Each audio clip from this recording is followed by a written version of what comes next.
বন্ধুরা, welcome to bike pulse. আজকের ভিডিওটা খুবই এক্সাইটিং হতে যাচ্ছে। ক্যাপশন দেখে আপনারা অলরেডি বুঝে গেছেন।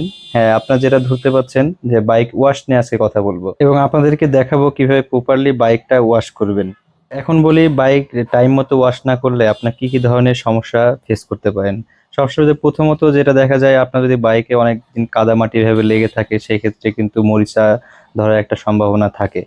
তারপরে আপনার ডাবল স্টান যেটা আছে, ডাবল স্টানে কিন্তু শব্দ হয় বা জ্যাম হয়ে থাকে। একটা প্রবলেম যেটা হয় সেটা হলো ব্রেক। ব্রেক শুতে অনেক সময় দেখা যায় কাদামাটি লেগে থাকার কারণে ডিস্কের এটাতে অনেক সময় বালি কিসকিসে একটা শব্দ হয়। আর আপনার ব্রেক প্যাডটা অনেক দ্রুত ক্ষয় হওয়ার সম্ভাবনা থাকে বা হয়ও, এটা আমি প্র্যাকটিক্যালি দেখেছি। তো সবসময় চেষ্টা করবেন, বৃষ্টির ভিতরে অনেক সময় আমরা বৃষ্টি হচ্ছে দেখে কিন্তু বাইক ওয়াশ করি না। কিছু না হোক, আপনি যদি বাইক রাইড করার পরে ডিস্কটা যদি একটু পানি দিয়ে পরিষ্কার করে রাখেন, সেই ক্ষেত্রেও কিন্তু একটু ভালো হয়। আমি এটা করি, তো আপনাদের সাথে এটা শেয়ার করলাম। তবে বাইক অনেক সময় রাইড করলে দেখা যায় ডিস্কে বেশি গরম হয়ে যায়, তো সেই ক্ষেত্রে আপনারা সাথে সাথে পানিটা দিয়ে ওয়াশ না করে একটু পরে ঠান্ডা হলে ওয়াশ করবেন, তাহলে। দেন আরেকটা সমস্যা হলো বাইকের চেন। তো যখন দেখা যায় বৃষ্টি কাদার ভিতরে আমরা রাইড করি বা ধুলাবালি লেগে থাকে, তো বাইকের চেনে কিন্তু অনেক সমস্যা হয়।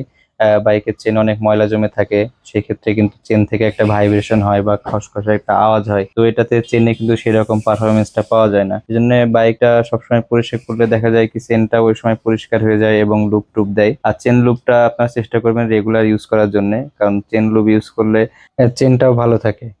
আর আপনার সবসময় ওয়াশ করার পরে অবশ্যই বাইকে ওয়াশ যেখান থেকে করাবেন ওইখান থেকে চেন লুপটা দিয়ে তারপর বাইকটা রাইড করবেন। কারণ ওয়াশ করানোর সময় কিন্তু ওই চেনটা পরিষ্কার করে দেয় বা অনেক সময় পানি লেগে কিন্তু পরিষ্কার হয়ে যায়, সেই ক্ষেত্রে কিন্তু ওই চেন লুপ বা চেনের ওই ভিসকোসিটিটা লুব্রিকেন্ট ওটা থাকে না। তো আপনারা এটা অবশ্যই করে নেবেন। আপনাদেরকে চলেন এখন দেখায়, আমি প্রায় চলে আসছি বাইরে যেখানে ওয়াশ করাই আমি। তো আপনাদেরকে দেখাবো, আপনার সাথে থাকুন কিভাবে বাইকটা ওয়াশ করবেন। বাইক ওয়াশ ম্যাটারটা অনেক ছোট, কিন্তু ইফেক্টটা কিন্তু অনেক বেশি। তাই এই ছোটখাটো ম্যাটার গুলো অবশ্যই খেয়াল রাখবেন বা আপনাদের বাইক যারা রেগুলার ওয়াশ করায় তাদেরকে বলে দিবেন। ফার্স্টে এভাবে পানি দিয়ে নিতে হবে বাইকে। পানি দিয়ে নেওয়ার পরে আপনারা সবসময় একটা জিনিস খেয়াল রাখবেন, জানি পানির ফোর্সটা অতিরিক্ত বেশি না থাকে। দেখা যায় এদের ফোর্স অনেক সময় বেশি থাকে, যে বাইকে যদি কোনো স্টিকার লাগানো থাকে এক্সট্রা, ওগুলো কিন্তু উড়াই টুড়াই নিয়ে চলে যায়। পানি দিয়ে পরিষ্কার করানোর পর আরেকটা কাজ করাতে পারেন, আমি যেটা করাই, বাইকের রিমটা কেরোসিন তেল দিয়ে পরিষ্কার করাই নিই। কারণ অনেক সময় দেখা যায় ওই চেনের লুবের ময়লাগুলা ওই রিমে লাগে, তো সেই ক্ষেত্রে একটা সমস্যা হয়। তো আপনারা যদি এভাবে পরিষ্কার করায় নেন, তো দেখা যায় কালারেরটা অনেক ভালো থাকে বা গ্লোসি থাকে। দেন এভাবে ফোম যেভাবে দেয় আর কি, এজ ইউজুয়াল এভাবে দিয়ে আমাদেরকে বলবেন, জানি শ্যাম্পুটা দেয় আর কি, শ্যাম্পু দিলে একটু মিক্স করে দিলে বেশি ভালো হয়। তো যাই হোক, এভাবে দিয়ে পরিষ্কার টরিষ্কার করানোর পরে আরেকটা জিনিস খেয়াল রাখবেন, চেনটা পরিষ্কার করায় নেবেন। এই সময় দেখা যায় আমাদের অনেক সময় কিন্তু চেন পরিষ্কার করানো হয় না, এভাবে চেনটা পরিষ্কার করায় নেবেন। আর লুব্রিকেন্ট চেঞ্জ করালে সময় এই যে কাপড় দিয়ে এভাবে খুলতে বলবেন, তাহলে দাগটা হবে না। এটাও কিন্তু একটা ইম্পর্টেন্ট ব্যাপার। আর ওয়াশ করানোর পর অবশ্যই এইভাবে চেন লুপটা দিয়ে নেবেন। আমার একটা চেন লুপ ছিল, তো ওই চেন লুপটা আমি দিয়ে নিয়েছিলাম, আমি নিয়ে গেছিলাম সাথে করে। তো চেন লুপ অবশ্যই দিবেন, না হলে কিন্তু বাইকে একটা আনওয়ান্টেড সাউন্ড ওই চেন থেকে হয় এবং পায়ে ভাইব্রেশন পাওয়া যায়। তো বাইক ওয়াশ করানোর পর সব থেকে ইম্পর্টেন্ট আমার কাছে যেটা মনে হয়, বাইকে চেন লুপটা দিয়ে নেওয়া। আপনারা অবশ্যই এটা দিয়ে নেবেন। তারপরে এই যে চেন লুপ দেওয়ার পরে যে একটু সিটেটা লাগে রিমে, এটা একটু মুছে নেবেন। আর সামনের চাকার রিমটাও আপনারা ভিজা থাকলে মুছে নেবেন, কারণ ভিজা থাকলে আবার ওই ধুলাবালি জড়ায়।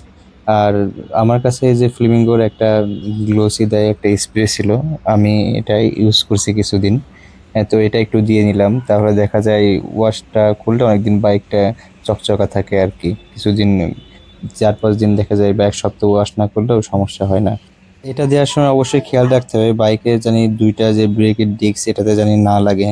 এতে লাগলে কিন্তু পরে ব্রেক করতে অনেক সমস্যা হবে, বড় ধরনের অ্যাক্সিডেন্ট হতে পারে। তো আপনারা এটা অবশ্যই খেয়াল রাখবেন জানি ডিস্কে না লাগে। আর এটা দেওয়ার পরে কিছুক্ষণ পর আপনারা দেখা যায় শুকনো কাপড় দিয়ে মুছে ফেলবেন। এটা আপনারা চাইলে বাসায় দিতে পারেন, নিজেরাও দিতে পারেন, সমস্যা নাই, আমিও দিই মাঝে মাঝে।